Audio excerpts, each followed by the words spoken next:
4 years ago, on the TED stage, I announced a company I was working with at the time called Odeo. And because of that announcement, we got a big article in the New York Times, which led to more press, which led to more attention, and me deciding to become CEO of that company, whereas I was just an advisor, and raising a round of venture capital and ramping up hiring. One of the guys I hired was an engineer named Jack Dorsey. And a year later, when we were trying to decide which way to go with Odeo, Jack presented an idea that he'd been tinkering around with for a number of years that was based around sending simple status updates to friends. We were also playing with SMS at the time at Odeo, so we kind of put two and two together.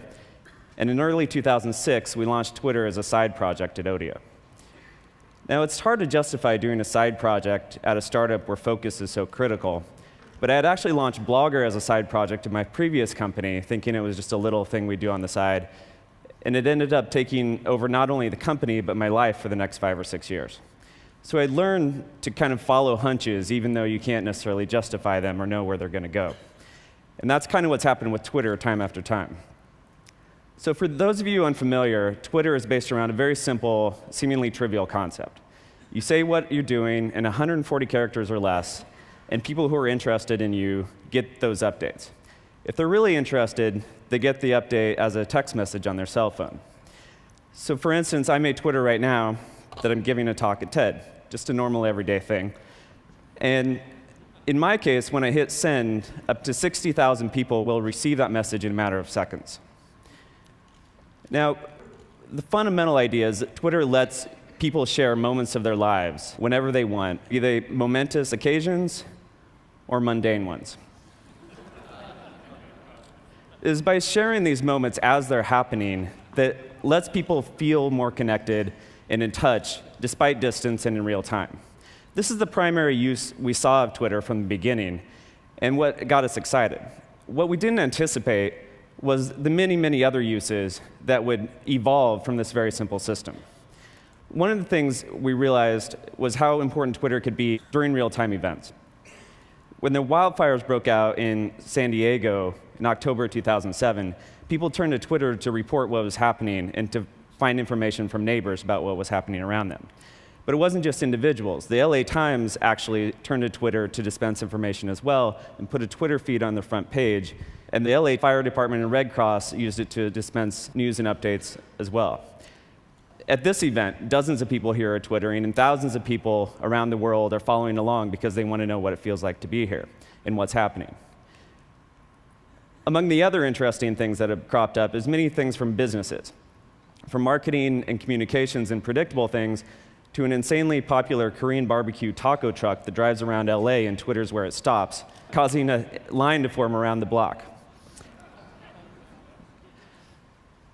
Politicians have recently begun Twittering. In fact, there's 47 members of Congress who currently have Twitter accounts, and they're tweeting, in some cases, from behind closed-door sessions with the president. In this case, this guy's not liking what he's hearing.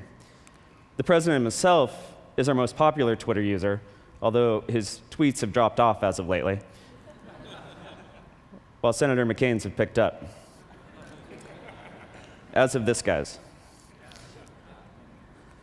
Twitter was originally designed as pretty much a broadcast medium. You send one message, and it goes out to everybody, and you receive the messages you're interested in. One of the many ways that users shaped the evolution of Twitter was by inventing a way to reply to a specific person or a specific message.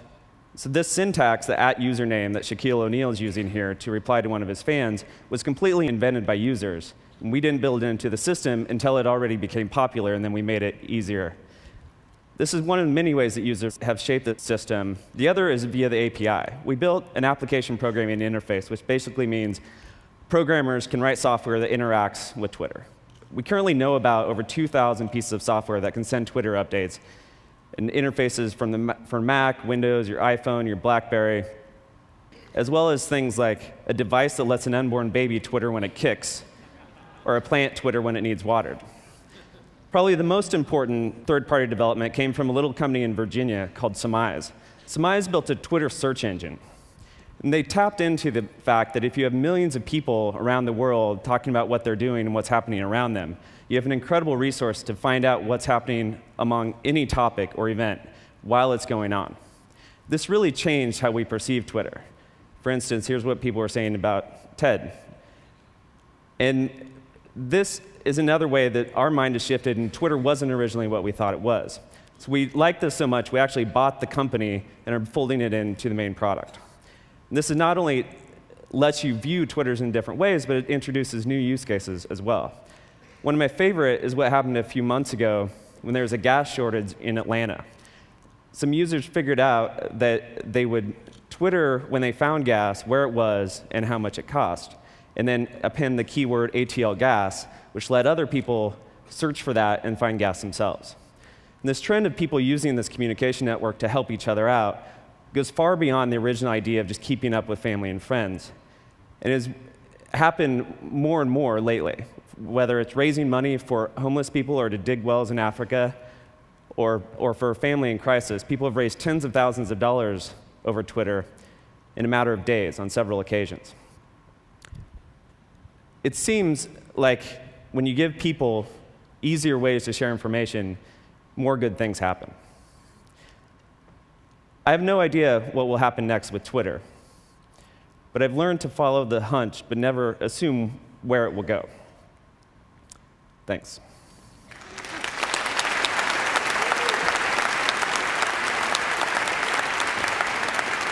We're not quite done yet. So look, if we could have this screen live. This is actually the most terrifying thing that any speaker can do after they've been to an event. It's totally intimidating. So this would be the Twitter search screen. So we're going to just type a couple of random words into Twitter. For example, Evan Williams. Evan Williams, give people more good ways to share information and follow your hunch at TED. Currently listening to Evan Williams. Currently listening to Evan Williams. Oh, Evan Williams is just dying on stage here at TED. Worst talk ever. Nice, thanks. Just kidding. So, it's like.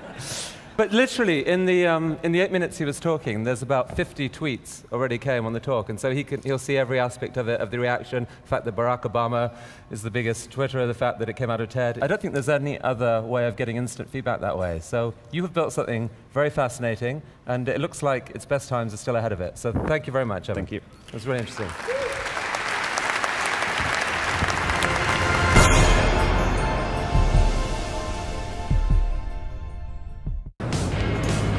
Hey, this is Jason with Stream GE. We're here in New York City.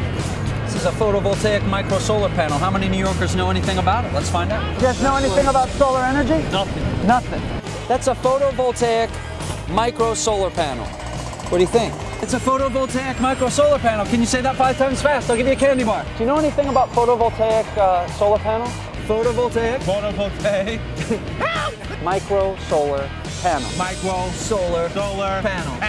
It's time for some facts about photovoltaic micro solar panels. I have friends who have these solar panels on their roof. Generate heat. We do have them in one of our houses, actually. Hey people, the sun is free. We can harness the sun's energy, so we should use it. Solar energy is an efficient alternative to oil and natural gas energy.